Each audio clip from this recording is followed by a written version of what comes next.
Good afternoon and welcome to everyone to this final webinar in the Pangolins pandemic series.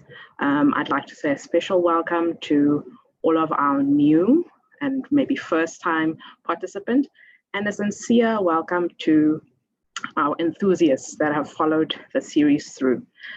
So today is a very exciting topic, and for this afternoon, I kind of thought about if we had to choose one word that would summarize this year, what would that word be? And some would come up with lockdown, others would say social distancing, but I think for today's topic, I think the word disruption is the appropriate adjective to describe our experience. And I think not just in terms of how different sectors have experienced it, but in particular today, the health education sector. And I would like to introduce our very first speaker, Prof Judy Bruce from the University of the Witwatersrand. And she'll be speaking to us today. And we're really going to reflect on this session around the challenges and opportunities brought about by this pandemic for health education. Prof Judy. Thank you. Let me share my screen.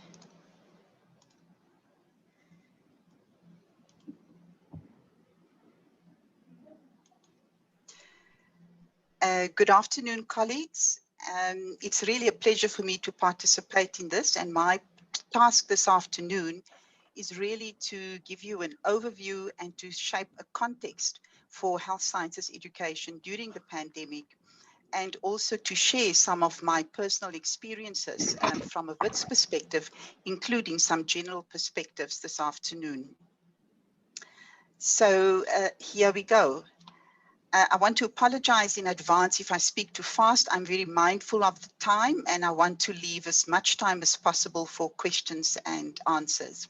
And so one of the first responses of the higher education sector to the pandemic was the rapid decanting of all its campuses to ensure that there is distance between people, and notably for contact institutions, the separation between teachers and students was a particular challenge. With that, it meant that we were mandated now, if teaching and learning were to continue, that would have to be done remotely. And the biggest challenge we faced at the time was the variation in academics' pedagogical knowledge and preparedness for online, emergency online teaching and learning.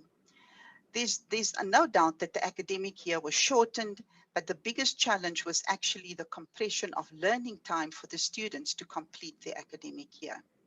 With regard to clinical training, there was huge unavailability of clinical placement sites, informed mainly by two main things, and that was either sites have shut down or they were overrun by COVID infections, which of course then also resulted in a mismatch between what the sites could offer and the learning outcomes that students had to achieve. There were also challenges around how students would learn to become professionals and also achieve the clinical competencies that were required. Assessment challenges varied from the number, the formats of assessments to the quality and the integrity of the assessments, which we will discuss in greater detail later on. With regard to technology and resources, we had huge challenges with access. Students had unequal access to devices, data, etc., and this was not unique to WITS.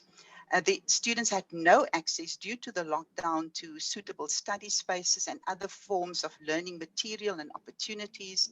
There was limited access to academic and psychosocial support services. And what the pandemic did in very unique ways is to expose the skills shortages and the fault lines in our technologies, including our learning management systems, which now had to accommodate a larger digital footprint. There was no doubt that the pandemic significantly altered the student experience of university education insofar as it goes to residence life, their student activities in terms of formal professional societies, and also the student leadership challenges. As you all will remember, very few leadership bodies could be formed during the pandemic, and this is absolutely essential for student experience at the university. There was major disruption in student support services in the sense that there was a lower level of compliance broadly, whether a student was receiving mental health support or academic development support. Student involvement in a pandemic is a once-in-a-lifetime experience, and although this in itself was not the challenge, it did raise some of the issues around PPE provision, indemnity insurance, in preparation for us for a time that we would be returning students to the campus. Health and safety ordinarily is usually much on a very low priority in the academic project, sadly, but that's the reality. The OH measures that we usually employ are mostly routine, but with the arrival of a pandemic of this nature, we needed specialized equipment and services to curtail its spread, and that generally resulted in major budget shifts and fiscal constraints that universities are currently facing. We also were challenged by the conventional health and safety structures, and a pandemic such as this required new stakeholders to be brought onto these structures to ensure that the health and safety agenda is met. So how did we deal with the challenges? There were three realizations. The one was that teaching and learning needed to continue. There was no way we could halt the academic project. Two, students needed to return to the campus by virtue of the nature of health sciences education. And three, we needed to account in some way for the teaching and learning endeavors that ensued during the pandemic. So if we go back to teaching and learning, all universities had some or other rescue or recovery plan in place that addressed pedagogy and program quality, including the capacity to deliver on emergency remote teaching. The students to return to campus was a mammoth undertaking. It required significant stakeholder engagement, which varied on the one end of the spectrum. We had the quality councils and regulatory bodies, and on the other side of the spectrum, negotiating with transport services, cleaning services, etc. There were significant health implications, and because we were bringing students back for the purpose of clinical training, the pedagogy of clinical education was a significant consideration. In terms of accounting for teaching and learning, there were major decisions to be made around examination quality. Now, EYE for the uninitiated stands for end of year examinations, but it could mean any form of summative examination. We needed to decide on quality and integrity, whether we were doing online only or hybridized between face-to-face and online. And most importantly, we had to ensure that there was public confidence in the way we were assessing the student for the graduates that they would be on exiting the program. So what were some of the solutions? So there was a major undertaking to determine staff needs, to ensure that they were ready for the rollout of ERT. Many institutions ran training workshops, and WITS is no exclusion. We ran several hands-on training workshops, and on the diagram there, you can see the E-zone where all of this happened. We also had solutions for work because that was now a given. And it was a little bit surprising that staff members were not equipped to work from home. And so several enabling measures were put in place to enable working from home, including a range of toolkits and online resources for staff. My apologies for the siren in the background. For students, we were very cognizant of undesirable home and living conditions for students to enable them to study. And so we embarked on a 3-phase return to residence of students for social justice reasons. And in doing so, infections and hospitalizations became inevitable, and we put several measures in place to ensure that health and safety was taken care of. Some teaching solutions. I considered the mantra learning as we go because there was no script for us to know what to do. Now, given health sciences faculties with multiple programs, we had to cater for the uniqueness of, and program nuances in our faculty, particularly for 9 undergraduate degrees.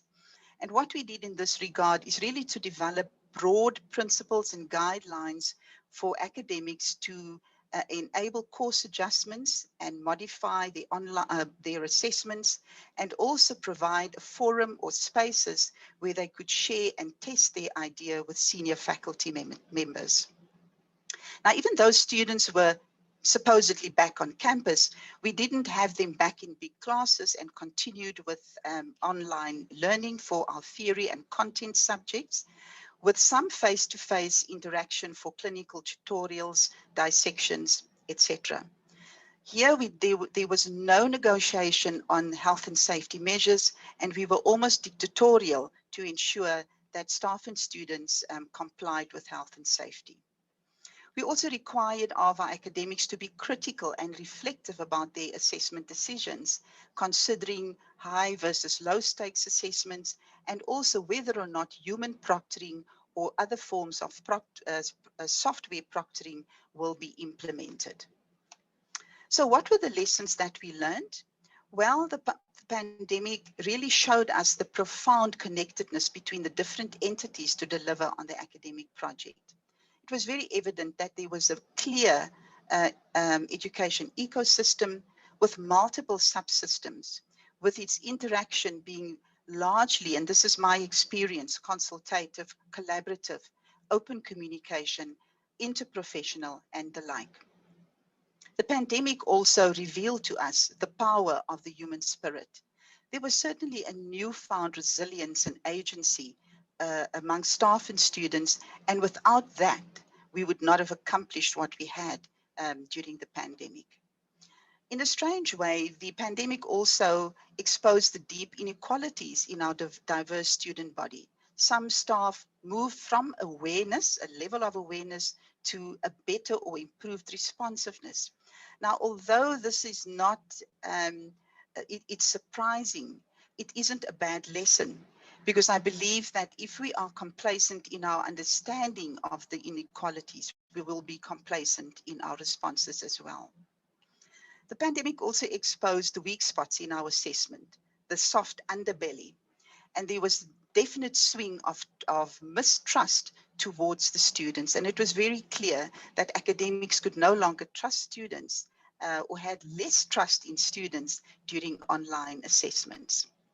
And my personal favorite is debunking the myth of lecture attendance. Now, if we use logins as a proxy for engagement, there was definitely a better presence of students in their virtual classrooms. And I just wanted to share this quick slide to show you in blue of just over 4,000 students who participated online. At the bottom in yellow, you will see a lower, less than 5% of students who did not participate in the online learning endeavors. The latter part here is just because we had an incomplete data set ending at a midweek. So this is between April to November. Opportunities going forward, the pandemic has really left us with an opportunity to recalibrate how we think about knowledge construction, how we acquire knowledge, and how we utilize knowledge. And it also sets us an opportunity to challenge old notions of fitness of purpose. Do our students have to be more than just workplace ready? It also gives us the opportunity for multiple and hybrid modes of delivery. It's an opportunity to transform academic leadership from the current notions of leadership.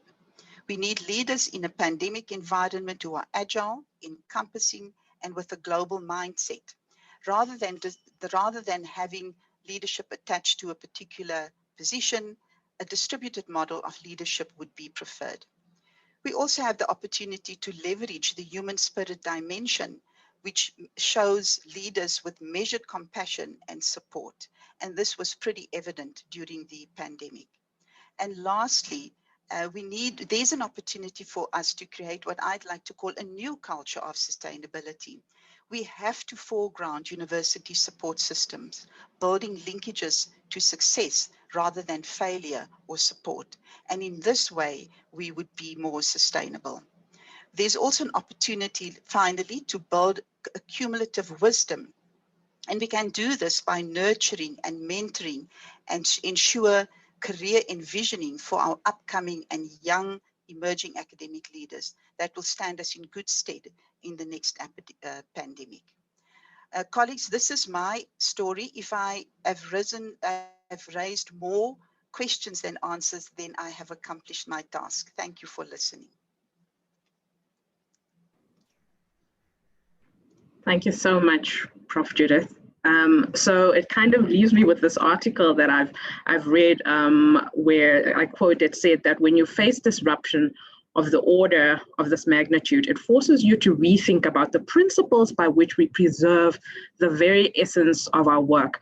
And I think pretty much towards the end of your presentation, it really spoke about the fact that this pandemic left us questioning with how we do things, how are we going to move forward in a task to actually preserve the essence of our work, the quality of how we teach. So may allow me to now introduce Professor Susan van Schalkwyk. She's from Stellenbosch University, and she is the director there at the Center for Health Professionals Education. So Prof. Susan van Schalkwyk. Thanks, Charlene. And I'm also just going to try and share my screen, and if you could let me know if you can see it. So good to go, just not presentation mode. Okay, we're just going to get it there. How does that look? Are we still struggling? There we go. Everybody happy? Great. Great. Okay, so thanks for the introduction, Charlene, and thanks also to the colleagues at WITS who organized these events. I must admit I was fascinated when I first heard about these series of webinars, the notion of the pangolin being brought in there, and the focus on systems, science, and society.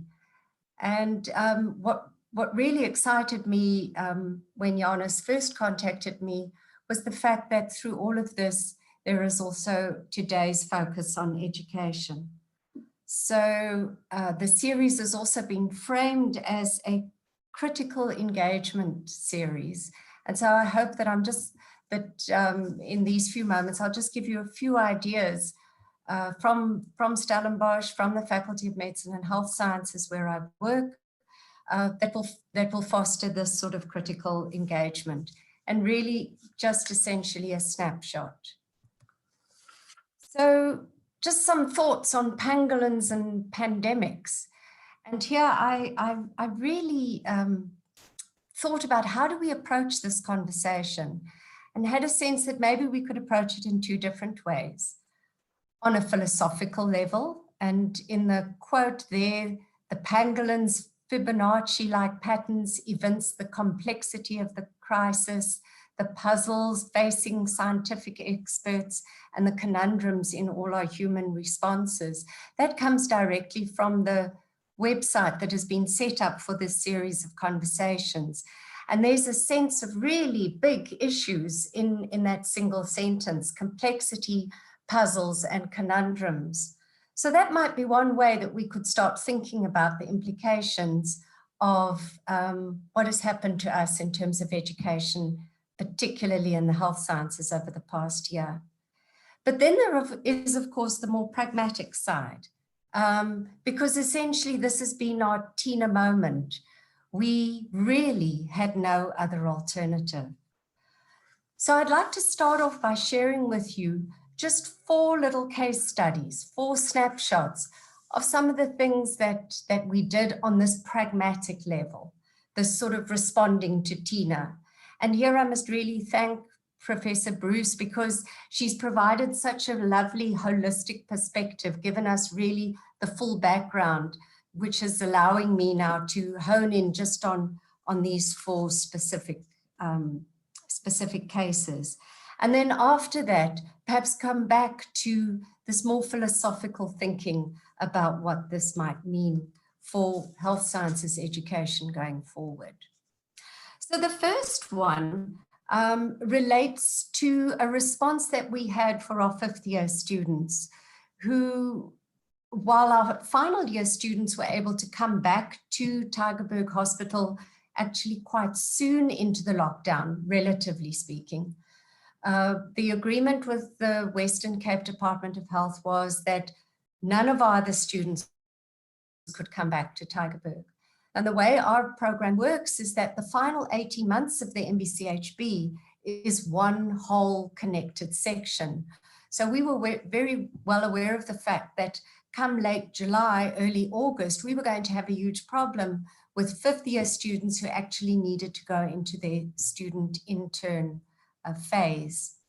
And so in the space of about 7 weeks, colleagues involved across the faculty and across the hospital in essentially all the different disciplines got together with the students, and the students came up with the idea of the ideal rotation. So the ideal rotation proposal for integrated distributed engagement to advance learning.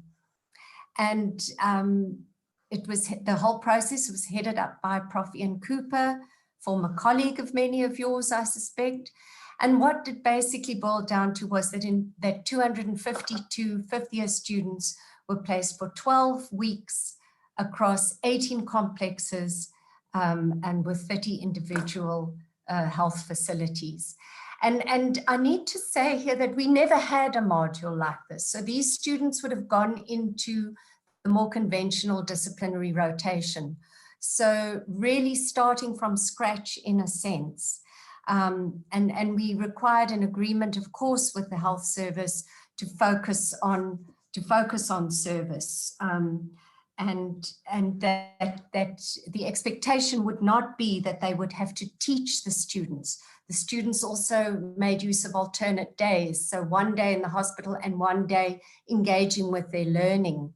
But this learning was supported in a very intentional way by learning facilitators, so people with disciplinary and subject-specific knowledge who engaged with the students regularly, also using the Vula app, and I'll say a little bit more about that in a moment, but then also supported by a group of what was known as wellness supporters. So people like myself, I'm not a clinician, I could be a wellness supporter.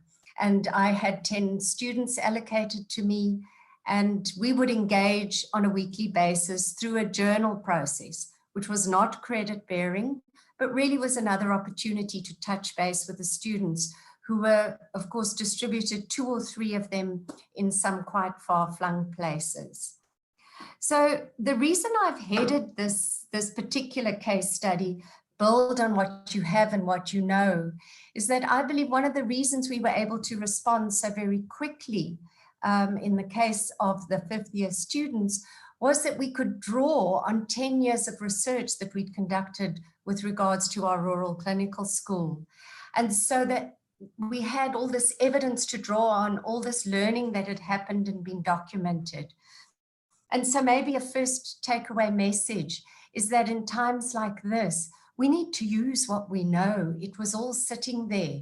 Someone commented that they couldn't understand that Wyatt had taken a pandemic to get us to do what we'd been wanting to do for 10 years already, that we'd known even when we started the rural clinical school could be of value. So a second case study relates to the whole notion of going mobile. And of course, this is a no-brainer because we all by now know that this year was all about being online and indeed using students' cell phones in a multitude of different ways. So this particular slide comes from work conducted by colleagues in the physiotherapy department. And again, you'll see the reference to Vula, which I just alluded to on the previous slide. So Vula is really a mobile app that enables us to be engaging with the students and also tracking their clinical activities and they can also engage with their learning facilitators through this app.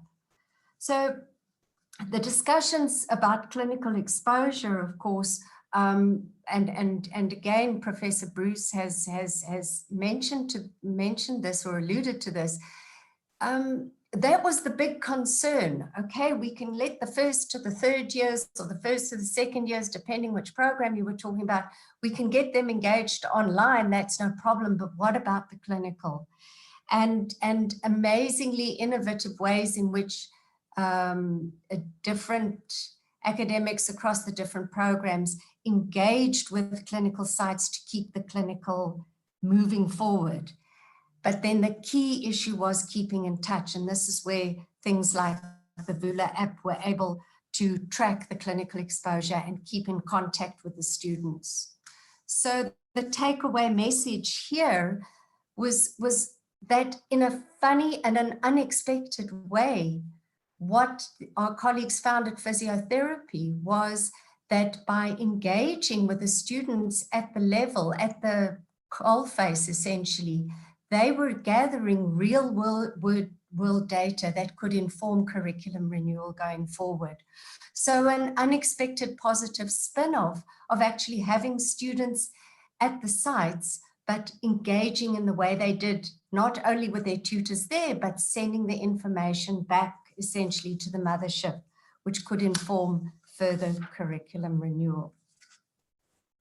So a third case study speaks to another group in physiotherapy. So our physiotherapists were really very busy in this time. And as I'm sure all of you were as well, and indeed across all of the programs. So their focus was, hang on a minute, we've now started, and this was a different year to the year being referred to in the previous slide, but you will see a similar group of colleagues who worked on this. But started off this normal year, and then by March we were introduced to COVID, and then what now? What happens? And so inevitably they had to go back to the design board and start thinking about how to use ICTs and everything that affords teaching and learning in this context. And for them, they felt that there were three major points of learning, even as they were rejigging their entire curriculum. So having to move things around and saying, well, let's move some things later and bring some things forward. And so the learning that they took away from this particular case was don't worry so much about the product. Recognize that there are issues of process, and the process can be important. Again, notions around relationships, and very importantly, being on the same page. So this interaction that I mentioned earlier with the students was very evident here as well. And then a final case study. So what is, when we're thinking about take-home messages from the 4 cases, what we see here was an initiative to use what was familiar, something like the snaps. So we pre-designed templates that could easily be adapted, templates that people were familiar with and aware of, that could easily be adapted by individual clinical teachers to create customized learning experiences around virtual patients. So we took something that clinicians had used in their everyday practice, and we developed it in such a way that it could be interacted with on Moodle, in this particular instance, to strengthen the clinical reasoning dimension of clinical training. So in summary, we could go back to the idea of the philosophical that's sitting behind all of this, the notion of complexity and puzzles and conundrums that is captured on the website. And I would like to suggest that we were disrupted in 3 ways, but we are also in a position now where we can reimagine things in 3 different ways. So it's about our ways of being that were shot out of the water, that were unexpectedly thrown into disarray. But we also were disrupted in terms of our ways of doing, our practices, the way in which our programs were structured, as in the ideal and the physiotherapy examples. But equally important is our ways of knowing. And perhaps that has been one of the strongest lessons of these past couple of months, is the sort of knowledge that we valued in the past is perhaps no longer the sort of knowledge, the way of knowing that is going to help us going forward, even as we draw in all the things that we have learned as a result of this pandemic. So in terms of our being, words like kindness and trust, like care and concern, like resilience and agility. We've learned new ways of talking, where our ways of doing and communicating have been influenced by a different discourse, and people have stepped up to the plate. That which was familiar has become strange, but now also again become familiar, as is our experience here this afternoon. And so we place a different value on the ways in which we are or be, the ways in which we do, and the ways in which we know. So just in closing, this quotation from an article that appeared in The Guardian in May this year. There's really a playbook being written in every country that we're learning from. It's one giant experiment made up of lots of little experiments in every country, in every jurisdiction. And so I think today's conversation reminds us about that. All the conversations that you've been having in this series over the past couple of months are all parts of these little experiments. And hopefully we will continue to collaborate and to bring together our different positions and understandings so that we can really write this new playbook. And just in closing, I refer you to the bottom website, the SAHI website, the South African Association for Health Educationalists. Under the Research SIG, you will find a collection of reflections on teaching and learning in times of pandemic. Thank you very much. Thank you so very much, Prof. Susan. So I think that last slide that you showed on the different ways actually just reminds me of this other article that I read. And again, I quote, it says that we quickly learned that some strategies we assumed were the only way to do things can be changed without damaging the quality of our education programs. And I think that's very true. That's what we've realized this year, that some of these changes, and like you said, you know, why does it take us 10 years to realize what we've needed to do? Why does it take a pandemic to bring it along? So definitely the ways in which we are doing things are being challenged. So without any further ado, let me take some questions. We've got some good questions coming through. And Prof. Judith and Prof. Susan, if you're ready for the questions. So I've got one from Paso.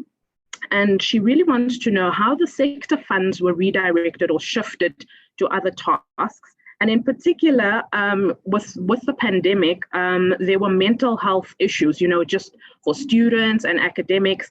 And how was that really addressed with? And I'm going to read the following question as well. And we knew about the presence of students online, but they weren't engaging. And what was particularly done with those students? How were we making sure that we brought them back on board? So I'll pose both of those questions, and you, I think we can let Prof. Judith go.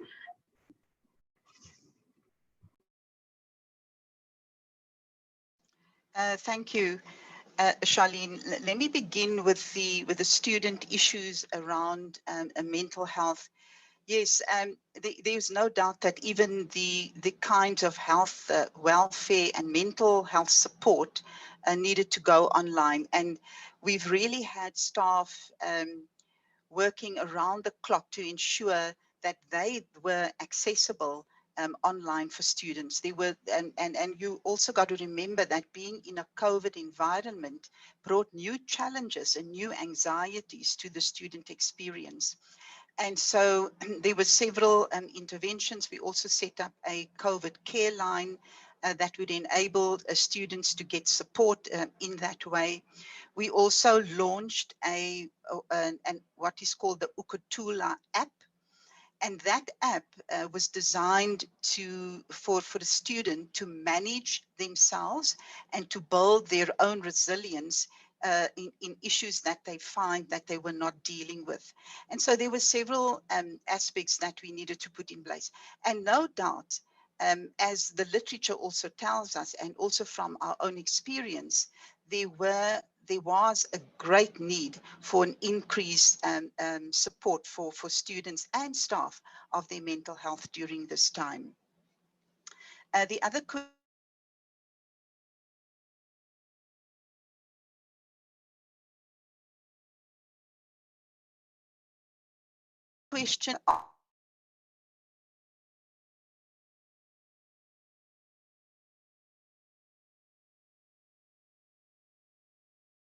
a lower level of students not being online. Sorry, I see my. Apologies, Judith, we lost you there for a bit. So if you can just start your last thought again. Yes, I see. I can also not activate my video, but can you hear me? You are audible, thank you. Am I audible? Thank you. From the student, which aspect do you want me to address? You can just start with your last thought, thank you. Okay, so this was around getting students, the few students not participate. What you saw on the slide was students who were not back on the campus at all, who had either decided to leave but were still present as an enrolled student on the system. And then, of course, some of these students were outside the borders of South Africa. But each course coordinator did have a mandate to have given account of the were not in their reach. And so we do know what has been done. And there were also some boot camps arranged then for those who had returned. I hope that answers the question. Thank you so very much. I don't know if Prof. Susan, if you've got one or two things to add before I move on to the next question, particularly around the online presence of lost students. Yes, so probably not as familiar with the intricacies of that from my center specifically, but what I do know from attending our weekly contingency meetings is, and very much based on what Prof. Bruce has also mentioned, was a very intentional focus on engaging with any student who didn't seem to be able to access or participate in whatever way. And I mean, I think we need to also, and this builds on the issue of the mental health concern, the mental health and related challenges were possibly as great for staff as they were for students. And so I think there was this rich understanding of one another's complexity. And I saw this vice versa happening, just for example, in some of the journal posts of the ideal students who, even as they were perhaps miffed about something that had happened that week, the next sentence was an acknowledgement, a recognition of the complexities that we were all living with. And that is where the one thing that has really struck me over these past 6-7 months has been the way in which the students have become part of this conversation, and that there's been this mutual awareness that we're all in this together, that this is a mess and it's tough, and the only way we're going to get out of it, and in fact the way that we are moving forward, is because together we're stronger. And I'm not saying that just because those words sound good. I'm saying that because that has been the reality of how in many instances students have driven initiatives. But yes, there have been students who've needed extra support and guidance along the wayside, and a number of mechanisms have been put in place to address that. How sustainable those things are is, of course, the next question. Definitely, and I like your thought on the wellness supporters. So that's definitely a concept. So thank you, Prof. Susan. So the next question, and I'm going to give two questions again before we move on. So I wanted to know, in this concept of reimagining, student involvement, hers is around, could this concept of student-centered involvement be used for future degrees, courses, or levels? And is there a consideration to have more student involvement? And then Pia's question is quite interesting, and I'd like to read I hope I summarize it correctly because it's quite a long question and we kind of want to get through more questions.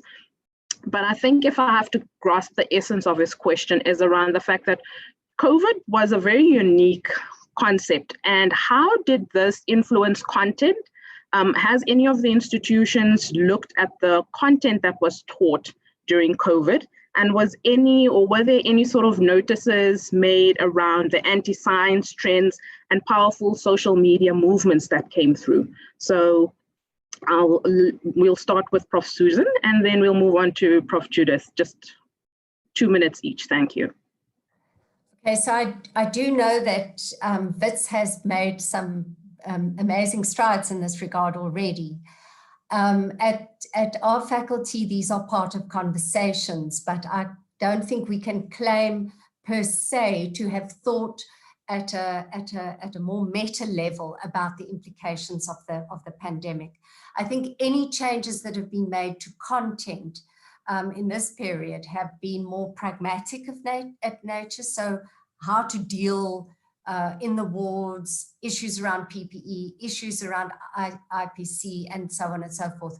But I think what is being referred to, this sort of, the implications of what's coming through in a lot of the debates on social media, I think there's work there for us as we move into 2021.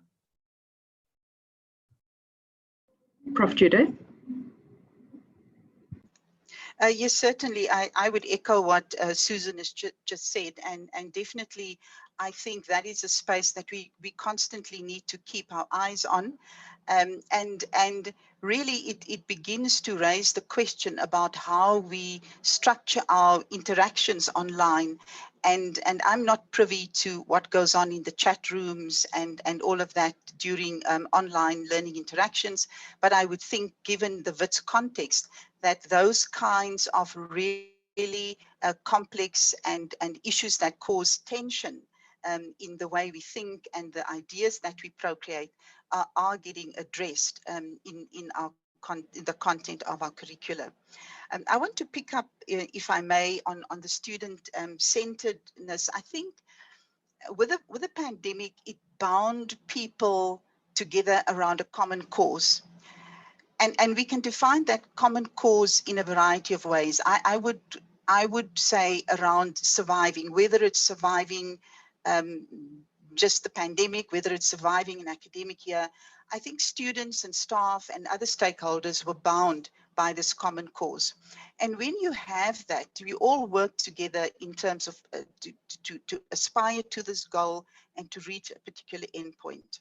And when we do that, we find people being more synergistic in their actions.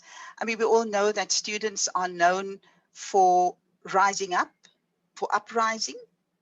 But in this case, I think students have really risen to the challenge in remarkable ways, to the extent that their support from the students and getting them involved in decision making was critical during this pandemic.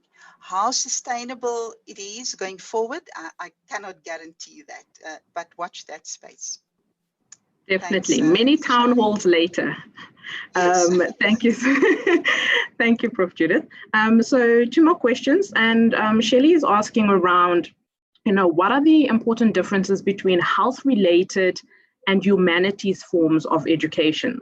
So how do the 2 tie and how have they played a role during this time? And then I like what Kingsley is asking around this concept of online learning. So previously it was your own time at your own pace on your own path. And so this era that we have just spoken about now kind of altered all of that. And I think his question centers around the point of social presence. And it is, how can we as teachers make or how do teachers make us all feel present at the same time, at the same place? So, and that's been a big debate on this online blended learning format, that how do we create social presence for our students? Okay, well, Charlene, again, wow, so many really tough questions. I mean, the issue of presence and linked to that, probably vulnerability, is one of the themes that came through quite strongly in the submissions that we received for the SAHI SIG publication. And how one fosters and facilitates that sort of presence in the remote situation. Pretty much what's happening here right now. I mean, I'm looking at a screen, looking at a whole lot of blank boxes with names on them, and trying very hard to put as much enthusiasm and emotion and movement into a single block, so as to try and portray a particular message. And that is really tough on the presenter. But the problem is it doesn't speak to how the issue of presence is being experienced by, in the case of teaching and learning, the students sitting on the other side. Now, there's been wonderful work done in this area, people coming up with some amazing ideas. And definitely in our context, we've spent a lot of time at our undergraduate contingency meetings talking about what people are doing and how they are looking to engage the students, practical hints and tips, which, you know, we don't have time to go into here. People are interested, they can email me and I can share some of the amazing work that's been put together by our learning technologies team. I just wanted to say one other thing, and it sort of links with the humanities, health sciences. How do we straddle those? And this notion of being student-centered. I think it's helpful if we start thinking about being knowledge-centered in our approach to teaching and learning, recognizing that at the center of teaching and learning sits knowledge, and that the students and the teacher and everyone else who contributes to the academic project in terms of that learning are sitting around building knowledge. And then we have to ask our question, well, what sort of knowledge have we now realized do we need as a result of what we've learned from the pandemic? And that's where I see what people call often the humanities versus the biomedical sciences or the health sciences, suggesting that there's a divide. And again, I acknowledge that I'm not a clinician, but to me that there is no divide. It's surely logical that when we're dealing with the healing of a person, we're dealing with the person and who they are. And so that, and we saw that the words, the discourse that we've acquired during this pandemic have been words of kindness and care and concern. So yeah, I think we've, a lot of doors have been opened that'll take us forward. Thank you. So just, I want to kind of leave that question and just ask Prof Judith to answer the next. So around resources for students. So it's an important question around protective gear, PPE, that's been a very intense subject, you know. So how are we making sure that our students are consistently protected in the clinical space? And with that, you know, even the response that our students initially had as part of the solution to the pandemic. So just in that sense, what is the university's role in making sure that this PPE and that the students are safe in the clinical space? Yeah. So there's a two-pronged approach to this question. And the one is that although the university, there was kind of an expectation from our faculty side that students should be provided in an ideal world with PPE by the facility at which they were allocated. In reality, that never played out. And when I talked about major budget shifts, that was one of the big tickets items that we had to fund.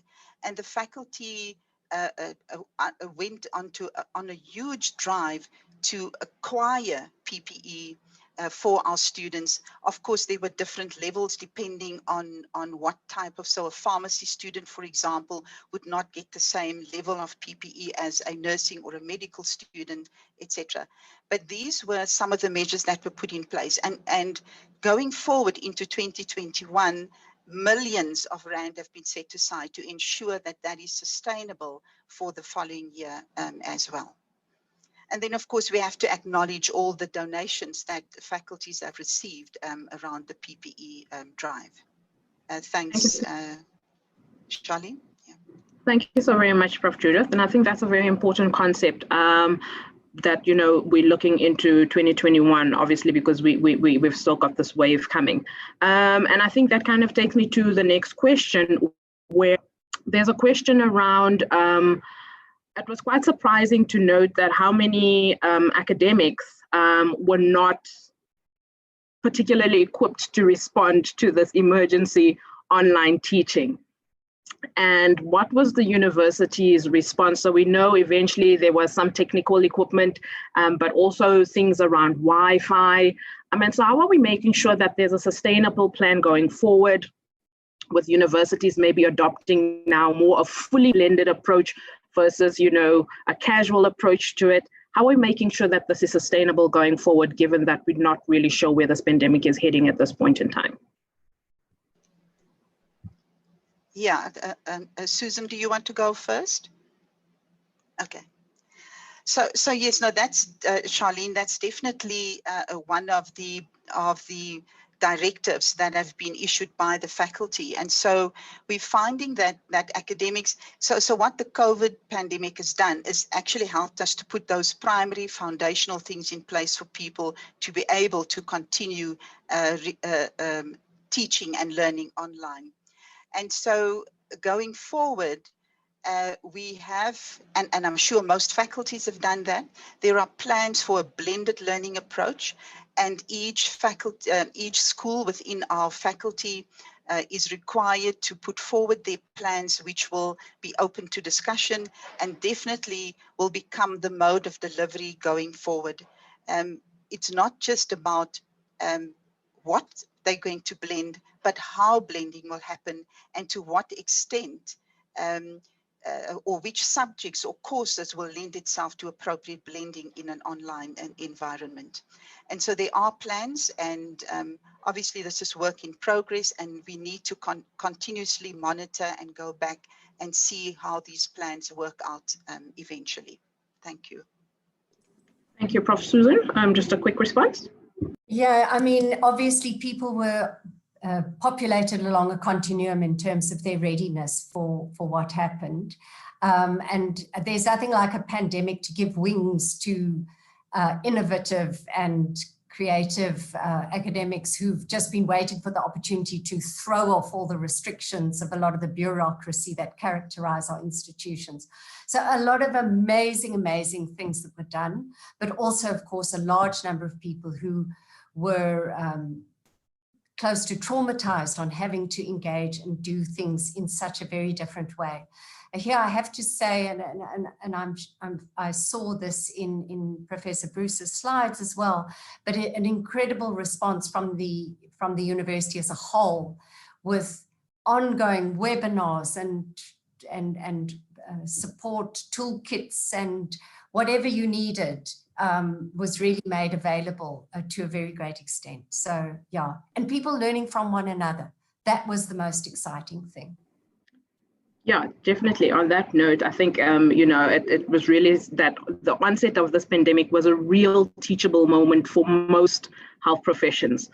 So I think that is an acknowledgement. Just one question that I definitely want to get to, you know, following on that thought of innovations, Constance wants to know what has been some of the COVID-related innovations in the two institutions represented here that have really helped students to recognize that what they are learning is meant for practical problem solving within the clinical spaces. What has been those one or two really innovative things that we can say was as a result of COVID?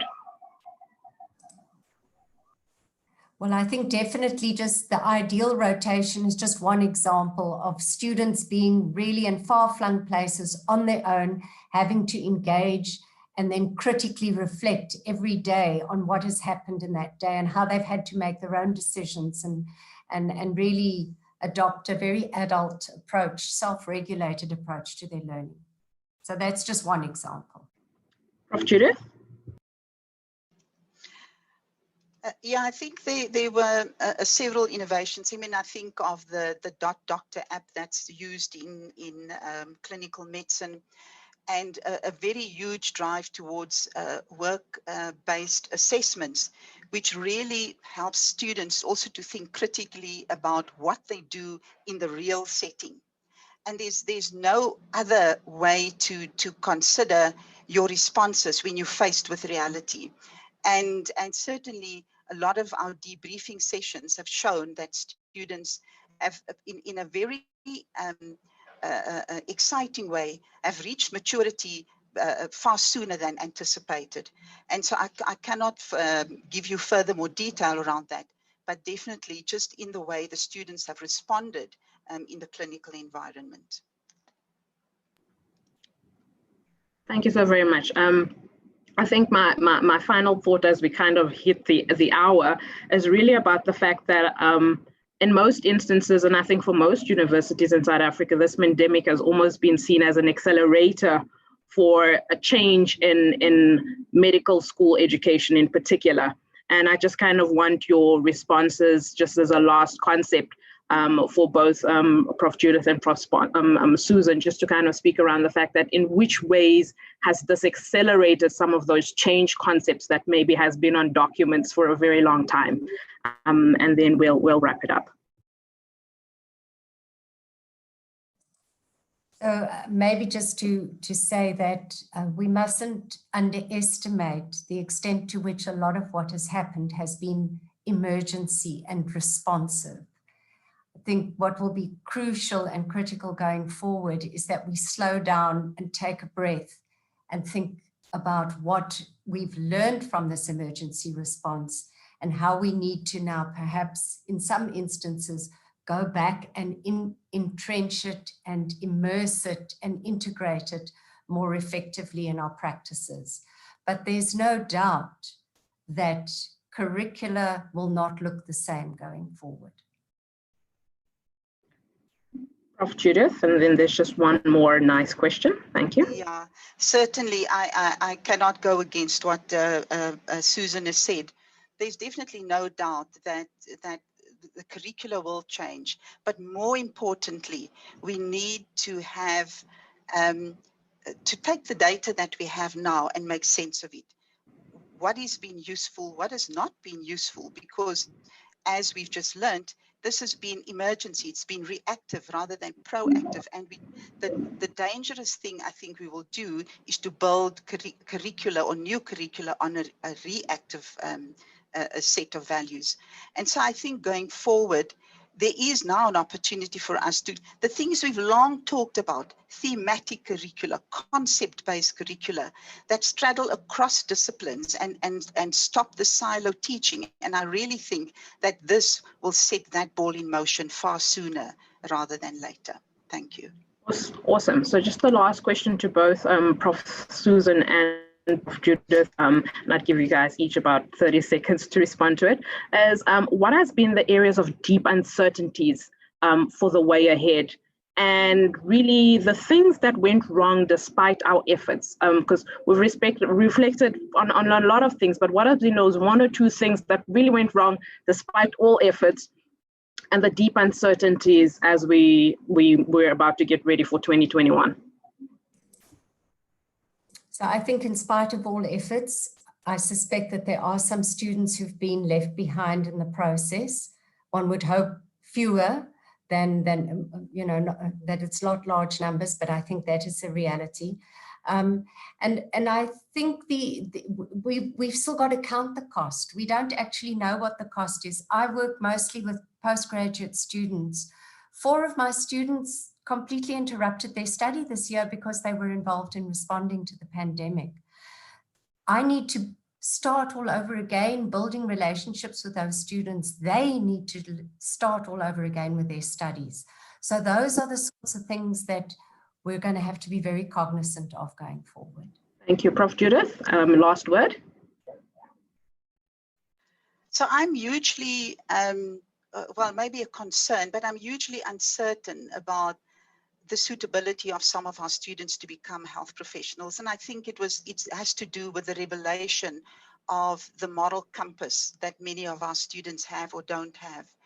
And I do think that this is also an avenue for us to find ways to really determine better students' suitability in the interest of our public and the protection of communities that they will be serving. And I mean, despite all intentions, in spite of the value of an honor pledge that students undertake for each assessment, we were inundated with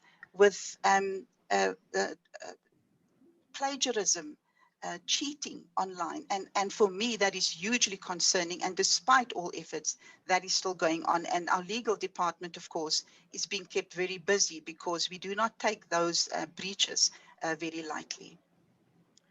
Definitely, definitely speaking to some of those elements around assessment and trust that came up earlier.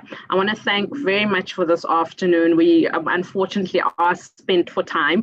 I definitely want to thank Professor Susan van Schalkwyk and Professor Judith Bruce for a very nice afternoon, for addressing the topics as well as you could.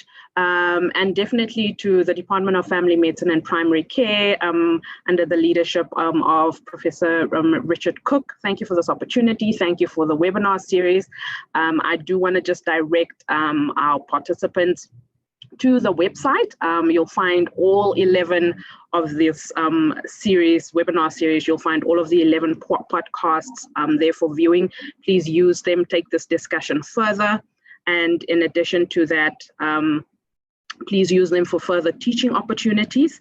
And I think we just kind of want to just give you guys a sense of what this felt like, this Pangolins pandemic webinar series. And so there are all the presenters. They've done a fabulous job. And again, I just want to say thank you. And please join us next year as we continue this talk and we find other interesting topics. And if you have any of these topics, please engage with us through the website where we could potentially formulate another webinar series from. So that's it from me. I hope you've had a great afternoon. I'm so sorry if we didn't get to every single question, but it was a meaningful discussion. Thank you so very much.